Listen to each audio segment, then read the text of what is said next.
नमस्कार, दिनामी इकॉनमी में आपका स्वागत है। मैं हूं दिग्विजय मिश्रा। आज के इस वीडियो में हम एक प्रश्न शामिल किए हैं जो IAS प्री में पूछा गया है।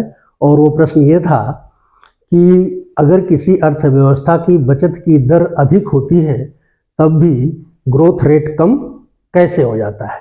तो इसी प्रश्न पर हम आज विचार करेंगे कि ग्रोथ रेट, सेविंग रेट और कैपिटल आउटपुट रेशियो में क्या रिलेशन होता है। तो सबसे पहले हम लोग ये समझ लेते हैं कि ग्रोथ रेट का क्या मतलब है। ग्रोथ रेट का मतलब ये है कि अगर आप 100 रुपये की किसी वस्तु का उत्पादन कर रहे हैं और उसका उत्पादन 100 से बढ़कर 110 रुपये हो गया तो आपका जो ग्रोथ रेट है वो 10% है। इसके विपरीत अगर उत्पादन 100 से घटकर 90 हो गया तो ग्रोथ रेट -10%। यानी कि ग्रोथ रेट के माध्यम से हम परसेंटेज वेरिएशन के बारे में जानते हैं। इसी तरह सेविंग रेट, अगर आपकी आमदनी 100 रुपये है, उसमें से 80 रुपये आपने अपने खान पान रहन सहन पर खर्च कर दिया और 20 रुपये बचा लिया, तो 20 रुपये आपकी बचत हो गई। 100 रुपये में से 20 रुपये यानी कि 20% आपका सेविंग रेट हो गया। अब इनमें और इनमें रिलेशन क्या है, इसके लिए हम एक एग्जाम्पल लेते हैं। जैसे मान लीजिए कि आप मछली पकड़ने का काम करते हैं, उसके लिए जाल की जरूरत होती है, नेट की जरूरत होती है। आपके यहाँ 20 रुपये में एक नेट मिलता है, एक जाल मिलता है। आपने 400 रुपये खर्च करके 20 जाल खरीद लिए और उसके माध्यम से आपने जो मछली पकड़ा उसका जो मूल्य है वो आया 100 रुपये। ये बात हमने यहाँ लिखी है कि ये 400 रुपये जो आपका जो जाल है ये आपकी पूंजी हो गई और ये आपका उत्पादन हो गया 100 रुपये। यानी कि 400 रुपये की पूंजी लगा करके आपने 100 रुपये का उत्पादन किया। इसका मतलब ये हुआ कि 1 रुपये का उत्पादन अगर हमको करना है तो 4 रुपये की पूंजी हमें लगानी पड़ेगी। इसी को हम कहते हैं capital output ratio. Capital output ratio का मतलब कि एक यूनिट के उत्पादन के लिए हमको कितने रुपए की पूंजी की आवश्यकता पड़ेगी। तो हमारे इस एग्जाम्पल में हमने 400 रुपये की पूंजी लगाया, 100 रुपये का उत्पादन हुआ, तो कैपिटल आउटपुट रेशियो हो गया 4:1। यानी कि 1 रुपये के उत्पादन के लिए 4 रुपये की पूंजी हमें लगानी पड़ेगी। अब मान लीजिए कि आपने ये 20 जाल के माध्यम से एक दिन में 100 रुपये का उत्पादन किया, 100 रुपये की मछली पकड़ा। आप चाहते हैं कि कल का आपका उत्पादन 110 रुपये का हो जाए, यानी कि आपके आउटपुट में 10% का ग्रोथ हो जाए। तो चूंकि 1 रुपये के उत्पादन के लिए 4 रुपये पूंजी चाहिए, तो 110 रुपये के उत्पादन के लिए आपके पास पूंजी होनी चाहिए 440 रुपये, क्योंकि हमारा जो कैपिटल आउटपुट रेशियो है वो 1:4 है।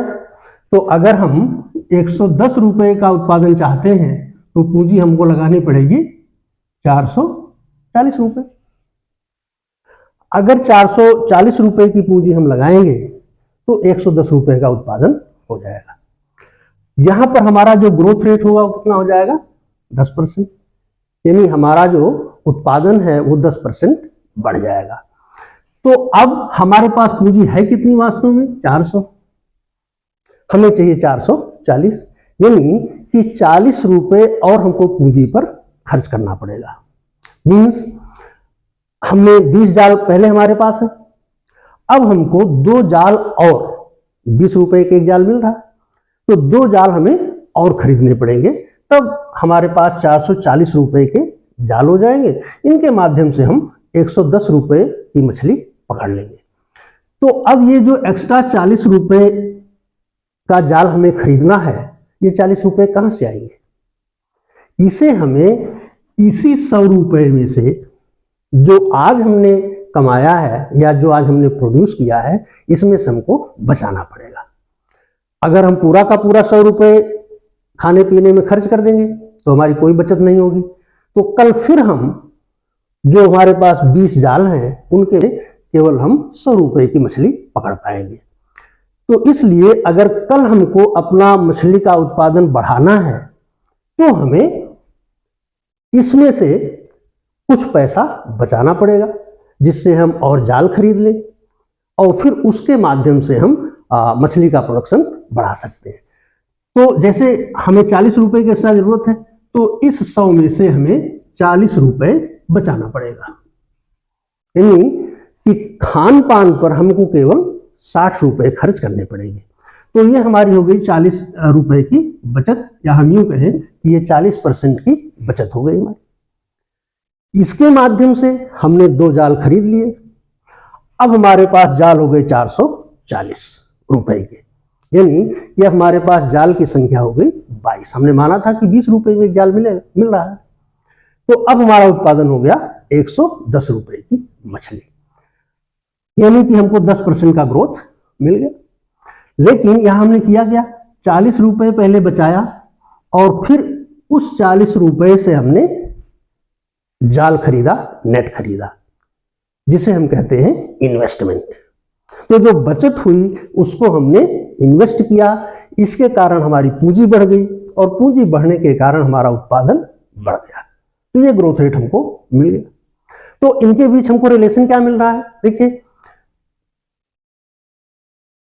40% हमारी सेविंग हुई, ये सेविंग हमारी 40% हुई, और कैपिटल आउटपुट रेशियो हमारा 4 है, हमने पहले लिखा है। अगर इसको हम इससे डिवाइड कर दें तो 10% ग्रोथ रेट आ गया, ये ग्रोथ रेट हमारा है। यानी इस ग्रोथ रेट, सेविंग और कैपिटल आउटपुट के बीच में ये संबंध बनकर आता है। ग्रोथ रेट बराबर rate of saving divided by capital output ratio.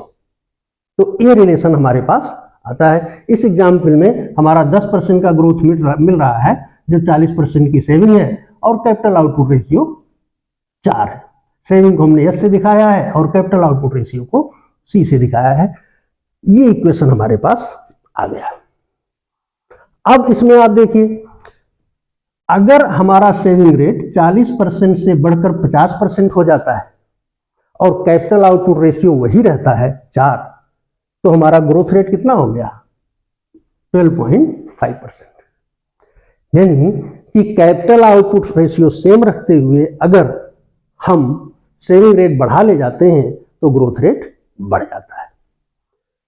दूसरा केस हम लेते हैं, अगर हमारा कैपिटल आउटपुट रेशियो घट जाए, सेविंग रेट वही रहे, सेविंग रेट 40% ही, कैपिटल आउटपुट रेशियो 3 हो गया, तो उसी सेविंग रेट पर हमारा ग्रोथ रेट हो जाएगा 13.3%।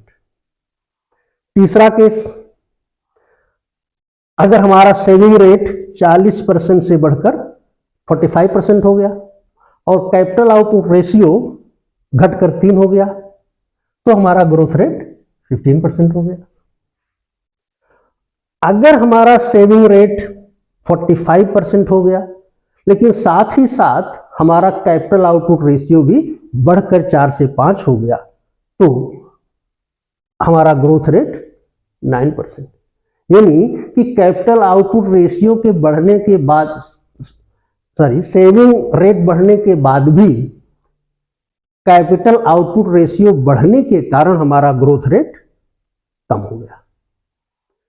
तो जो प्रश्न हमने शुरू किया था कि हाई सेविंग रेट पर भी ग्रोथ रेट कम क्यों होता है, उसका उत्तर है कि कैपिटल आउटपुट रेशियो अगर ज्यादा होगा तो हाई सेविंग रेट पर भी ग्रोथ रेट कम हो जाएगा। तो यहां जो बात हमने 1 से शुरू की है वही बात हम पूरी इकोनॉमी पर कर सकते हैं।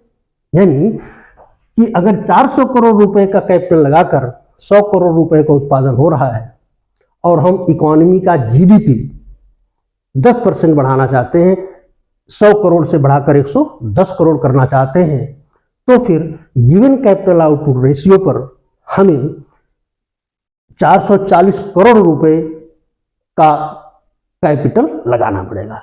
इसके लिए हमारे पास 40 करोड़ रुपए की बचत होनी चाहिए या 40% की बचत होनी चाहिए। तो इस तरह से किसी इकोनॉमी का ग्रोथ रेट, सेविंग रेट और कैपिटल आउटपुट रेशियो एक दूसरे से रिलेटेड है। अगर हम अपने देश की जीडीपी का ग्रोथ रेट बढ़ाना चाहते हैं तो हमारे पास रास्ता है कि हम अपना सेविंग रेट बढ़ा दें या कैपिटल आउटपुट रेशियो घटा दें या थोड़ा थोड़ा दोनों कर दें। कैपिटल आउटपुट रेशियो थोड़ा सा कम हो जाए और सेविंग रेट थोड़ा सा बढ़ जाए तो हम इकोनॉमी का ग्रोथ रेट जो है वो बढ़ा ले जाएंगे। वीडियो पर अपनी राय दीजिए, इसे लाइक करिए, शेयर करिए, सब्सक्राइब कीजिए। वीडियो देखने के लिए आपका धन्यवाद।